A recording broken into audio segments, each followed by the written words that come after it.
My cousin publicly humiliated my autistic son at her wedding rehearsal, calling him disruptive and demanding he leave.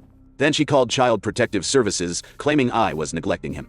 So I secretly recorded her admitting she lied, played it at the family meeting, and watched her entire world collapse as everyone turned against her. I never thought I would be the father fighting to protect my disabled child from my own family. But here I am.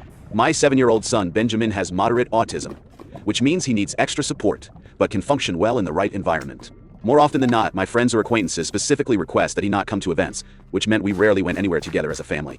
But when my cousin Isabella was planning her wedding, I assumed blood family would be different. When I told Benjamin he could come to the wedding, he started jumping up and down and clapping his hands in his characteristic way.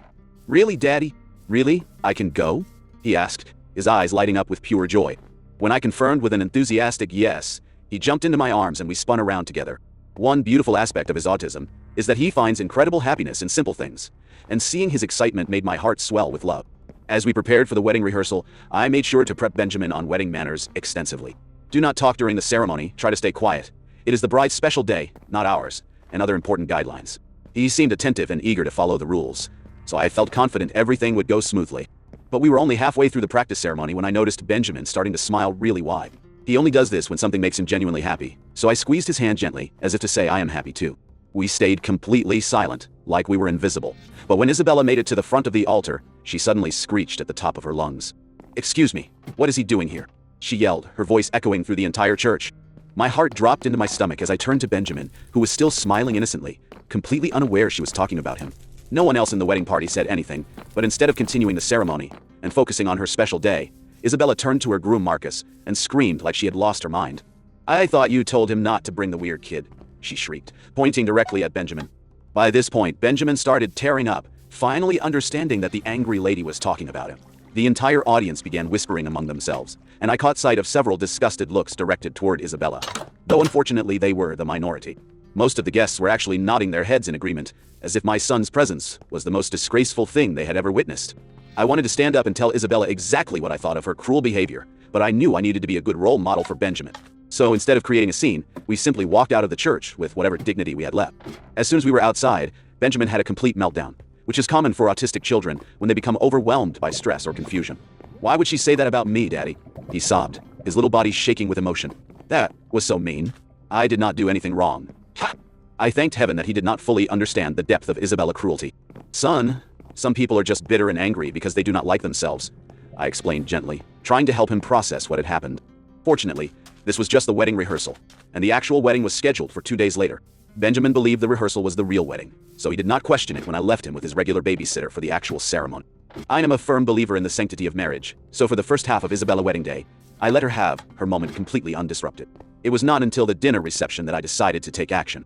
I tapped my glass to request attention for a speech, and the entire room fell silent. Isabella took this opportunity to mouth the words, "Thank you for not bringing him to me," across the room, smiling smugly like she had won some kind of victory. I smiled back, but not for the reason she was thinking. "As you can see," I said into the microphone, "I am currently at this wedding without my wonderful son Benjamin." The air filled with an awkward tension, but I did not care about their comfort anymore.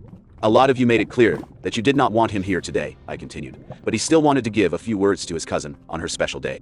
I then took out my phone and started playing a voice recording that I had secretly made of Benjamin talking about how happy he was for Isabella and her new husband. In his innocent 7-year-old voice, he expressed genuine love and excitement for their marriage, despite how terribly they had treated him. Hearing his voice filled with such pure happiness and forgiveness made me tear up, and I noticed several other people at nearby tables wiping their eyes as well.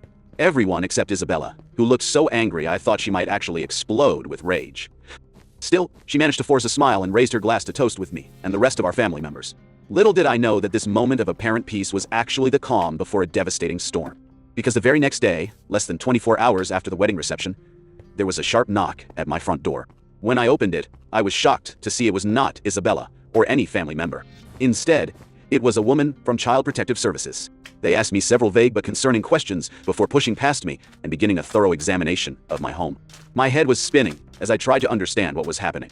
The social worker started making notes on her clipboard about everything she observed. Mattress on the floor with no bed frame because of sensory overstimulation issues, noted.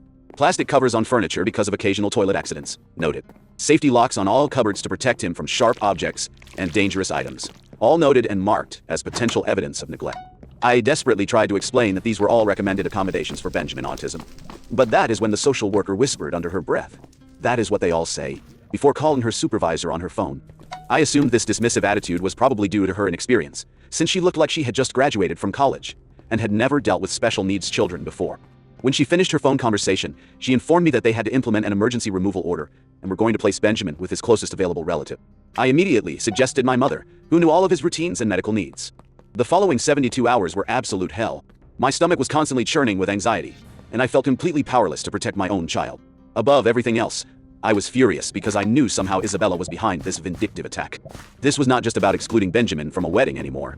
She was actively trying to have my son permanently taken away from me. As I sat in my empty house surrounded by Benjamin toys and clothes, I started making crucial phone calls. First, I contacted a lawyer who specialized in family court and disability rights cases. Then I called my mother, who confirmed that despite my request, CPS had not placed Benjamin with her. Finally, I reached out to Benjamin developmental pediatrician, Dr. Martinez, who was absolutely outraged when I explained the situation. "Nobody messes with my patients," she said firmly. "Nobody." Isabella had no idea what kind of war she had just started by targeting my disabled child. I spent the next morning frantically gathering every document I could find related to Benjamin care and development. Medical records, therapy assessments, school individualized education programs, detailed notes from his pediatrician, anything that would prove beyond doubt that I was not only a good father, but an exceptional one. My hands were shaking so badly I could barely organize the papers properly. I kept thinking about Benjamin and wondering where he might be sleeping that night. Was he getting his prescribed medications on schedule? Did his temporary caregivers understand his sensory processing issues? Was someone making sure he had his special weighted blanket that helped him sleep? I called Dr. Martinez again to ask if she could write a formal letter explaining Benjamin's specific accommodations and why they were medically necessary rather than signs of neglect. She was absolutely furious about the entire situation. "I have been Benjamin doctor for 5 years," she said, her voice tight with anger. "Those accommodations are not just recommended. They are medically necessary for his well-being. This is not neglect. This is exemplary parenting." She sounded personally offended by the accusations. "I will have a comprehensive letter for you within the hour, and I am more than happy to testify in court if needed." While I waited for her letter, I reached out to my neighbor Rebecca, who works as a special education teacher. She has known Benjamin since he was 4 years old and has helped me implement many of his therapeutic strategies at home. She immediately offered to write a character reference letter. "This is absolutely ridiculous," she said, clearly upset. "I see you with Benjamin every single day. You are honestly the most devoted and knowledgeable father I have ever met." By noon, I had assembled a substantial stack of documentation and was on my way to meet with the lawyer I had contacted. Elizabeth Santos specialized in cases involving children with disabilities and came highly recommended by a parent support group I belonged to. Her office was small but welcoming, with children artwork displayed on the walls and toys in the waiting area. Elizabeth was all business though, taking detailed notes as I explained everything from the wedding invitation to the CPS visit. "So you believe your cousin made this malicious report as direct retaliation for embarrassing her at her wedding reception?" she asked, raising an eyebrow skeptically. I nodded emphatically. "I know it might sound paranoid, but the timing is just too perfect. Less than 24 hours after I played Benjamin recording at her wedding, CPS suddenly appears at my door with serious allegations." Elizabeth did not look surprised by this at all. "Unfortunately, false CPS reports filed as revenge happen far more often than most people realize," she explained matter-of-factly. "The good news is that we can definitely fight this successfully." She outlined the legal process ahead of us. The emergency removal would require a formal hearing within 72 hours. And we needed to be completely prepared to present our case with solid documentation and credible witnesses who could vouch for my parenting abilities. "In the meantime," she said, gathering her papers, "I will file an emergency motion for supervised visitation rights. They cannot legally keep you from seeing Benjamin while this investigation is ongoing." I left her office with a comprehensive to-do list and headed straight to Benjamin's school to gather additional supporting evidence. The principal, Mrs. Rodriguez, was absolutely shocked when I told her what had happened. She immediately pulled Benjamin's entire file and promised to write a detailed letter documenting his academic progress and our regular parent-teacher conferences. "I have observed you at every single school event," she told me earnestly. "Anyone who spends 5 minutes watching you two together can see how much you care about his development and well-being." On my way home, I received an unexpected call from my mother. Her voice was tight with anger as she spoke. "I just got off the phone with your Aunt Patricia," she said. "Apparently Isabella has been telling everyone that Benjamin had a complete meltdown at the rehearsal, and that you did nothing to control his disruptive behavior." My blood was boiling as I listened to this fabrication. "Mom, he was perfectly quiet and well-behaved until Isabella started screaming at him for no reason." "I know that, and you know that," Mom replied. "But Isabella is telling the entire extended family that you are neglectful, and that Benjamin is dangerous and completely out of control. According to Patricia, Isabella expressed serious concerns that you are not equipped to handle his special needs." This explanation made perfect sense of the CPS call. Isabella had systematically painted me as an incompetent father who could not manage his son's disability, making her false report seem credible and justified. When I arrived home, there was another surprise waiting for me. A Facebook message from Marcus, Isabella, new husband. It simply read, "I had nothing to do with any of this. I am truly sorry about what happened." I was not sure whether to believe him or not, but I took a screenshot of the message anyway. It could potentially be useful evidence later. My phone rang again with an unknown number. I answered hesitantly. "Mr. Williams, this is Jordan from Child Protective Services. I am Benjamin, assigned caseworker." My heart nearly stopped. Where is my son? Is he okay? I need to know he is safe. He is currently in an emergency placement with a foster family that has experience caring for autistic children, Jordan explained. His voice was much kinder than the woman who had invaded my house earlier. "I understand you requested placement with your mother," he continued. "We are looking into that option, but I wanted to let you know that you have been approved for a supervised visit tomorrow at 2 p.m. at our office." I nearly collapsed with relief. "Thank you so much. I will definitely be there." After hanging up, I immediately called Elizabeth to update her on this positive development. She was pleased about the visitation approval, but warned me to be extremely careful during the meeting. "They will be closely observing all of your interactions with Benjamin," she cautioned. "Be natural and loving, but stay calm, even if Benjamin becomes upset. Do not say anything negative about CPS, or make any accusations about your cousin, no matter how tempted you might be." That night was easily the longest of my entire life. I kept walking into Benjamin's room, expecting to see him curled up with his collection of dinosaur stuffed animals. The empty bed made my chest physically ache with loneliness. I ended up sleeping on the floor next to his bed, just to feel somehow closer to him during this nightmare. The next day, I arrived at the CPS office a full hour early, clutching Benjamin's favorite comfort item, a soft blue octopus toy he had named Squish. The waiting room was depressing, with faded motivational posters and uncomfortable plastic chairs. I watched the clock tick by with agonizing slowness, minute by minute, until they finally brought Benjamin out to see me. I had to physically restrain myself from running to him when I saw how exhausted he looked. There were dark circles under his eyes, and his usual bright energy seemed dimmed. But when he spotted me, his whole face lit up like sunshine. "Daddy!" he cried, launching himself into my arms. I caught him in the tightest hug possible, fighting back tears as I held my precious boy. "Hey, buddy," I said, my voice thick with emotion. "I missed you so much." Benjamin started talking rapidly, telling me about the strange house where he was staying, and how the foster mom did not cut his sandwiches into triangles the way he liked them. It broke my heart that he could not understand why he could not just come home with me right then. When our supervised hour was finished, Benjamin's complete meltdown was absolutely catastrophic. He clung to me desperately, screaming and sobbing as a staff member tried to gently separate us. "I want to go home with Daddy," he wailed as they carried my hysterical son down the hallway. "I want my room and my toys and my daddy." It took every ounce of strength I possessed not to break down completely as I watched them take him away from me again. Back at home, I checked my email to find that Dr. Martinez had sent her promised letter. It was a powerful document that emphatically stated all of Benjamin's home accommodations were not only appropriate, but specifically recommended for his developmental needs. I immediately forwarded it to Elizabeth, and then my phone rang again. It was my mother with an update. "I just received a call from CPS," she said. "They want to do a home inspection tomorrow to determine if I can take Benjamin temporarily." This was definitely progress. If they approved my mother's house, at least Benjamin would be with loving family until we could resolve this situation and get him home permanently. "That is wonderful news, Mom. Did they mention anything else about the case?" There was a pause before she answered. "They said they had received additional concerns about your care of Benjamin." My stomach dropped like a stone. "Additional concerns from whom? What kind of concerns?" "They would not provide specifics," she replied. "But I have a pretty good guess about where these new allegations are coming from." Isabella was clearly doubling down on her attack, probably inventing new lies to tell CPS when her first report did not achieve the results she wanted. The thought made me angry enough to do something I probably should not have done. I called Isabella directly to confront her. To my surprise, she actually answered the phone. "What do you want?" she asked, her voice dripping with coldness. "I want to know why you are trying to destroy my family and have my son taken away from me," I said, struggling to keep my voice steady and controlled. She actually scoffed at my question. "I am not doing anything except expressing legitimate concerns about my nephew. Benjamin clearly needs professional help, not just you making excuses for his unacceptable behavior." "He does have professional help," I replied. "He has doctors and therapists and specialists working with him every single day. And he still cannot behave properly in public settings," she interrupted smugly. "The way you allowed him to act at my rehearsal proves you are completely incapable of handling his needs." I was so stunned by her twisted version of events that I could barely speak. Benjamin was completely quiet and well-behaved until you started screaming at him for no reason. "That is not how I remember it happening," she said with obvious satisfaction. "And neither do most of the guests who witnessed his disruptive behavior." That is when it hit me like a lightning bolt. She was getting other wedding guests to provide false statements supporting her lies. I hung up the phone before I could say something I would regret later.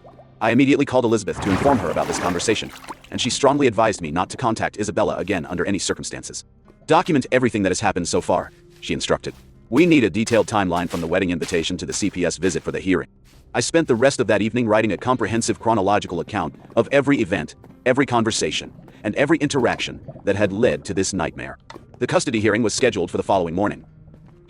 Elizabeth met me outside the courthouse, looking confident and professional in her crisp business suit. "We have extremely strong documentation," she reassured me, as we walked toward the building. "And Dr. Martinez will be testifying by phone to explain Benjamin's medical needs." As we entered the courthouse, I spotted Isabella sitting in the hallway with an older woman I did not recognize. She had the audacity to smirk at me when she saw me walking by. The hearing room was smaller and less formal than I had expected. Judge Williams, an older man with gray hair and kind eyes, carefully reviewed the initial CPS report, while Elizabeth presented our comprehensive documentation. "Your Honor," Elizabeth said clearly, "the accommodations that CPS flagged as concerning are all medically recommended for a child with Benjamin's specific needs. They are not signs of neglect, but rather evidence of attentive, informed parenting." The CPS worker who had inspected my house testified next, describing everything she had observed and documented. When Elizabeth questioned her about her experience with autistic children, she was forced to admit she had very limited training in developmental disabilities. "Did you consult with any autism specialists before determining these accommodations were inappropriate?" Elizabeth asked pointedly. "Well, no," the worker stammered. "But common sense would suggest—" "Thank you." Elizabeth cut her off smoothly before she could dig herself deeper. Dr. Martinez's testimony, by phone, was absolutely powerful and compelling. She explained each accommodation in precise medical detail and emphasized how well Benjamin was thriving under my care. "I have patients whose parents refuse to implement these evidence-based strategies," she said firmly into the phone. "Mr. Williams has gone above and beyond what most parents would do to create an appropriate therapeutic environment for his son." I thought we were making excellent progress until the CPS attorney called his key witness, Isabella Dettai. She walked to the front of the courtroom, looking appropriately solemn and concerned, but I could see the satisfaction gleaming in her eyes. She proceeded to describe the rehearsal incident in a completely fabricated way, claiming Benjamin had been loud, disruptive, and completely out of control. She also alleged that she had witnessed me physically manhandling him when he became upset. "I have been concerned about my cousin's ability to properly parent for several years now," she said, with fake sincerity dripping from every word. "I only contacted Child Protective Services because I genuinely fear for Benjamin's safety and well-being." Elizabeth's cross-examination was absolutely brutal and methodical. "Miss Johnson, is it not true that you called CPS less than 24 hours after Mr. Williams played a recording of his son at your wedding reception?" Isabella shifted uncomfortably in her seat. "The timing might be coincidental, but— And is it not true that you explicitly stated you did not want Benjamin at your wedding because of his autism?" "That is not—" she started to protest. "Yes or no, please," Elizabeth interrupted firmly. Isabella glared at her. "I wanted an adult-only celebration." Elizabeth smiled slightly. "Yet several children were present at your wedding, correct? Your flower girl, ring bearer, and at least 3 other guests brought their children." Isabella's face started turning red. "Those children know how to behave appropriately." "So it was not actually an adult-only wedding," Elizabeth continued relentlessly. "You specifically excluded one child, Benjamin, because of his disability." The judge was now watching Isabella very carefully, clearly noting her inconsistent statements. "One final question," Elizabeth said. "Did you tell multiple guests that Mr. Williams should not bring Benjamin to the rehearsal?" Isabella hesitated for several seconds. "I might have mentioned my concerns to a few family members." "So you deliberately excluded a disabled child, then called Child Protective Services when his father brought attention to this discrimination?" "Objection!" the CPS attorney called out. "Argumentative." "Sustained," said Judge Williams, but he was frowning directly at Isabella. When it came time for closing statements, Elizabeth masterfully emphasized that while Benjamin's care routine might appear unusual to someone unfamiliar with autism, everything in my home was carefully designed for his developmental well-being. "The only evidence presented against my client," she concluded, "is the testimony of a woman who has demonstrated clear bias against his son, and who filed this report immediately after being publicly embarrassed at her own wedding reception." Judge Williams took a 20-minute recess to review all the evidence and testimony. Those 20 minutes felt like 20 hours as I sat there replaying every moment of the hearing in my mind. When the judge returned, he looked directly at me with a serious expression. "Mr. Williams," he said formally, "I am dismissing the emergency removal order based on the comprehensive evidence presented today. I see no indication whatsoever of neglect or harm. In fact, quite the opposite appears to be true." The relief was so intense that I nearly fell out of my chair completely. "However," he continued, "I am ordering a follow-up home visit with a specialist in developmental disabilities to ensure all accommodations continue to be appropriate. Until that assessment is complete, your son will be placed with his grandmother, with unlimited visitation rights for you." It was not a complete victory, but it was incredibly close. Benjamin would be with family who loved him, and I could see him whenever I wanted. As we left the courtroom, Isabella pushed past me aggressively, her face twisted with rage and frustration. "This is not over," she hissed at me. Elizabeth put a protective hand on my shoulder. "Actually, I think it is," she said loudly enough for Isabella to hear clearly. "And if you make any more false reports, my client will pursue legal action for harassment and defamation." I was allowed to pick Benjamin up from the foster home that same afternoon. The foster mother seemed genuinely nice, but admitted that he had been struggling significantly with the transition. He has barely slept since he arrived, she told me gently. He keeps asking for his daddy in his own bedroom. When Benjamin saw me, he was initially cautious, like he was afraid I might disappear again if he got too excited.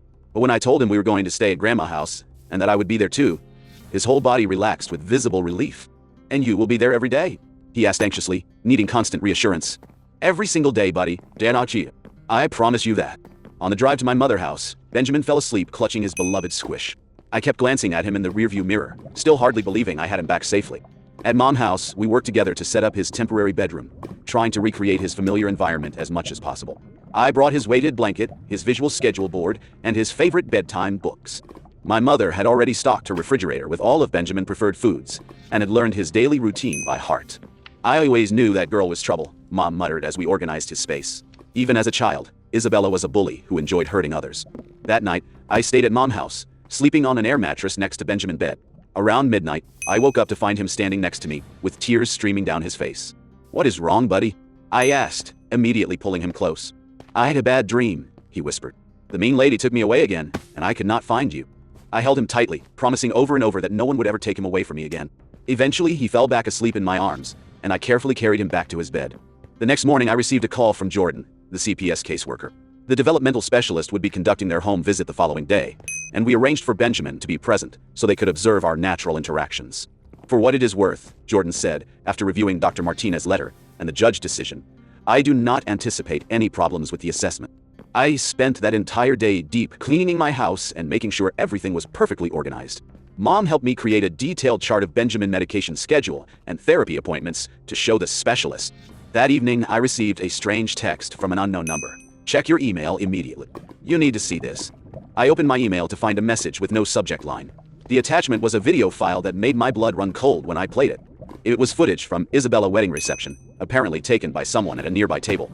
It showed me giving my toast and playing Benjamin recording, but it also captured what happened afterward, when I thought no one was paying attention. The video clearly showed Isabella leaning close to several guests, pointing at me, and obviously talking about me, in an animated, angry way. The camera was too far away to capture her exact words, but her hostile gestures were unmistakable. Then came the most damning moment. She pulled out her phone, typed something, and showed the screen to the person next to her, who nodded encouragingly. The timestamp on the video was 9:47 p.m. According to my CPS documentation, the initial false report was filed at 9:52 p.m. Just 5 minutes later, I immediately forwarded the video to Elizabeth with the message. Here is proof that Isabella made the CPS call directly from her wedding reception. Her response came within minutes. Perfect evidence. Who sent this to you? I realized I still did not know, so I replied to the unknown number. Thank you for this. Who are you? The response completely shocked me. Marcus, Isabella, husband. I am sorry about everything that happened. I tried to stop her, but she would not listen. I did not know what to make of this development. Was he genuinely remorseful? Or was this some kind of elaborate trap Isabella had set up? Why are you helping me? I texted back cautiously. Because what she did is completely wrong, came the immediate reply. She's been obsessed with making you pay for embarrassing her. She even convinced her bridesmaid Jenna to make a false statement to CPS. This was huge news. I called Elizabeth immediately and read her the text conversation. Ask him if he would be willing to provide an official statement, she advised. But be very careful not to pressure him. If Isabella discovers he is helping you, it could create even bigger problems. I texted Marcus again. Would you be willing to tell the truth to CPS and testify if necessary? The response took almost an hour. I will think about it seriously. But Isabella cannot know it came from me. The next day brought the crucial home visit with Dr. Ramirez, the developmental specialist. Unlike the first CPS worker, she was older, highly experienced, and immediately got down on Benjamin level to interact with him respectfully. She asked him to show her his bedroom, his favorite toys, and his daily schedule board, treating him with dignity rather than pity. She spent over 2 hours carefully observing how Benjamin and I interacted, asking thoughtful questions about our routines, and noting how well he responded to his familiar environment. She nodded approvingly when she examined his sensory corner and the picture communication cards we used when he became overwhelmed by stimulation. You have created an exceptionally supportive therapeutic environment, she told me.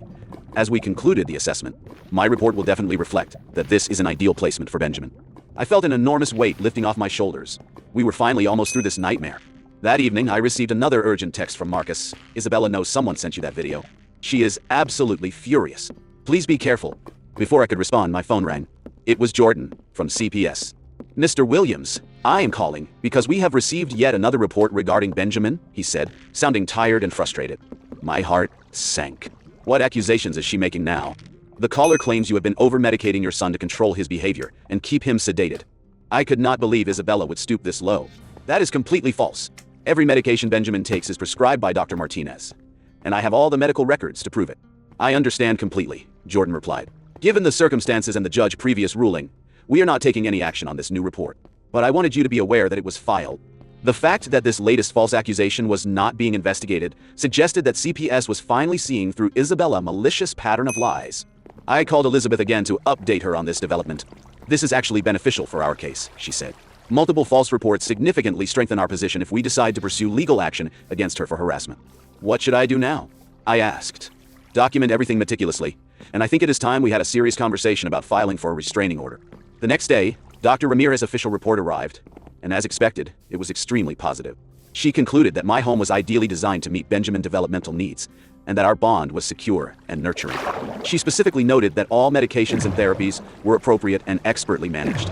Jordan called that afternoon with the news I had been desperately hoping for. Based on Dr. Ramirez's comprehensive assessment, we are officially closing this case. Benjamin can return home immediately. I nearly wept with relief and gratitude. Mr. Williams, Jordan added quietly, I want to personally apologize for how this situation was initially handled. The first caseworker should have immediately recognized those accommodations for what they truly were.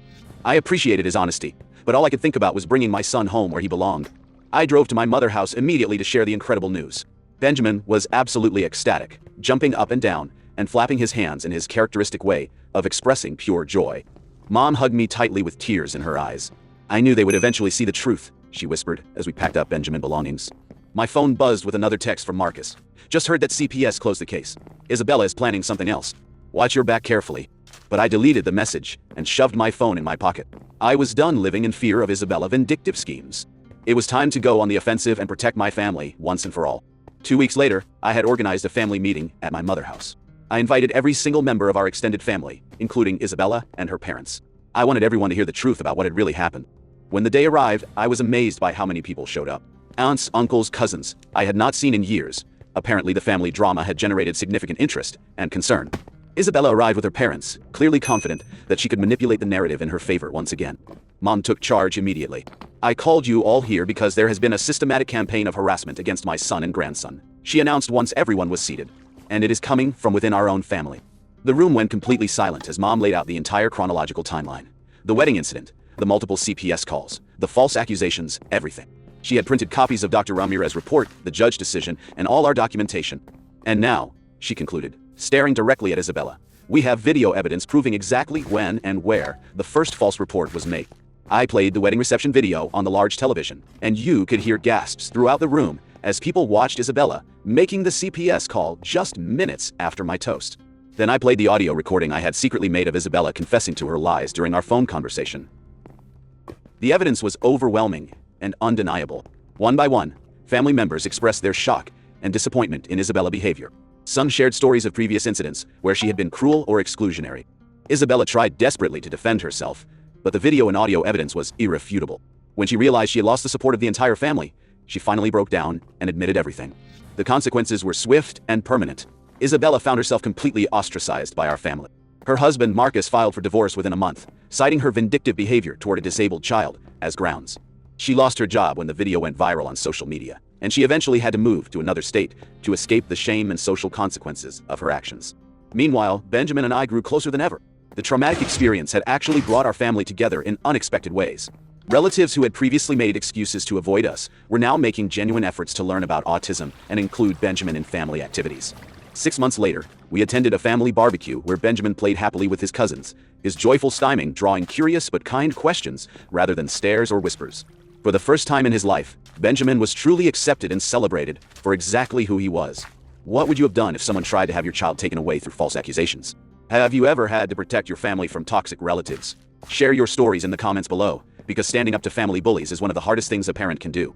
Hit that like button if you believe that protecting disabled children should always come first, even when it means cutting ties with family members. Subscribe for more stories about parents who refuse to let anyone hurt their children. Remember, real family protects and supports each other, especially the most vulnerable members. And sometimes the most loving thing you can do is expose the truth, no matter how uncomfortable it makes people. The moment I chose to fight for my son, instead of keeping peace with toxic family members, our whole world changed for the better.